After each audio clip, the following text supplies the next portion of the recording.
you are welcome to today's lesson. I'm excited to know you are here. Today's topic is Ethiopia and South Africa. Ethiopia and South Africa. So, we're going to be learning about these two countries today. So, let's start with Ethiopia. Ethiopia is a country in Africa. The capital city of Ethiopia is Addis Ababa. The capital city of Ethiopia is Addis Ababa. And Ethiopia is a country that has so many languages and so many cultures, okay, different cultures. But most Ethiopians speak up to three or four languages, but the native language of the Ethiopians is Amharic. The native language of the Ethiopians is Amharic, but most of them also speak Arabic and English, okay? Now, Ethiopia and Egypt are the only African countries with written history. So, Ethiopia is one of the African countries that has written history, documented history that is written down. Okay, Ethiopia and Egypt are the only African countries with that kind of history. And also, Ethiopia is the only African country that was not colonized. Ethiopia is the only African country that was not colonized.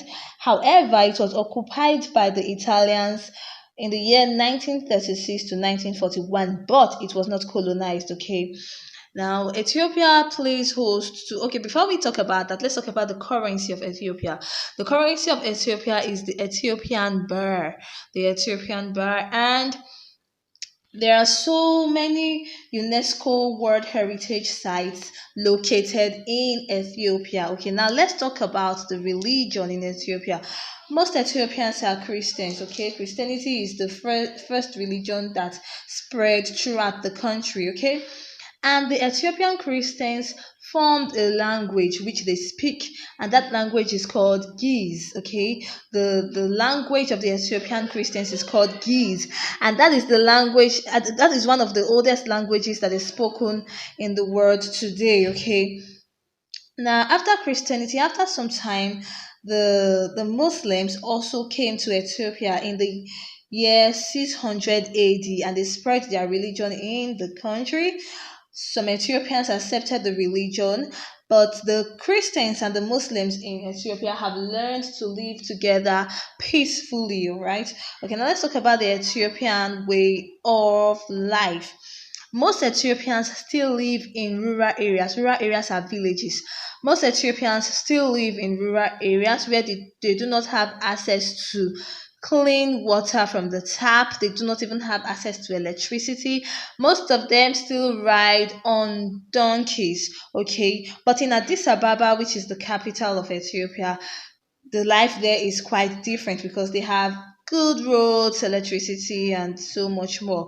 Okay, now let's go over to South Africa. South Africa. Now, South Africa is surrounded by countries like Namibia, Botswana, Mozambique, and Zimbabwe.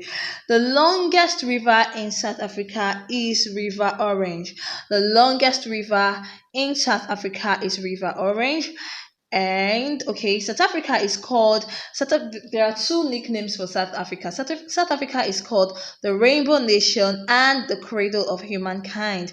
It is first called the Rainbow Nation because it has so many languages and different cultural traditions. It has many different languages and many cultural traditions. That is why it is called the Rainbow Nation, and it is called the Cradle of Humankind because there are so many human remains from a very long time ago that have been found in South Africa. Now let's talk about the official language of South Africa.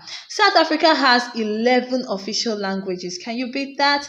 South Africa has 11 official languages, and not just that, this country is very unique. South Africa also has three capitals. South Africa has three capital cities. We have Pretoria, which is the administrative capital, Cape Town, which is the legislative capital, and Bloemfontein, which is the judicial capital. Okay, now let's talk about a concept called apartheid.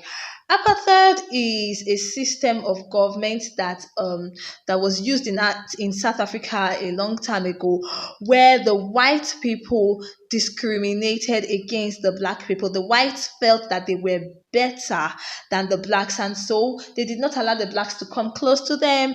They did not allow the blacks to have any rights whatsoever in South Africa. They discriminated against the blacks. They saw them as less of humans. Okay, the whites had their own areas where they stayed, and they didn't allow the blacks to come close, and just so many ill treatments. They meted out so many ill treatments to the black, and so many black people began to fight against apartheid. They felt it was wrong, and it is actually very wrong to treat any human as less of a person than yourself. It is wrong. That is discrimination. Okay, everybody has to be treated equally.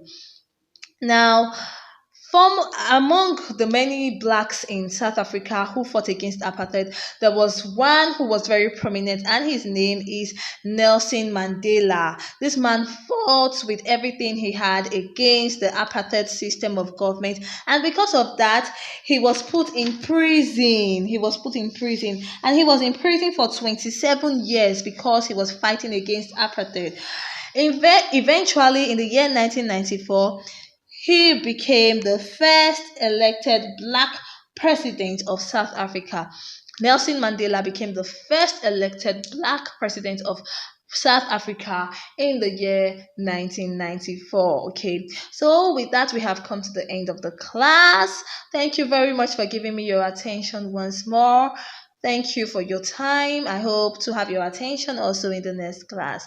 Thank you. Bye bye.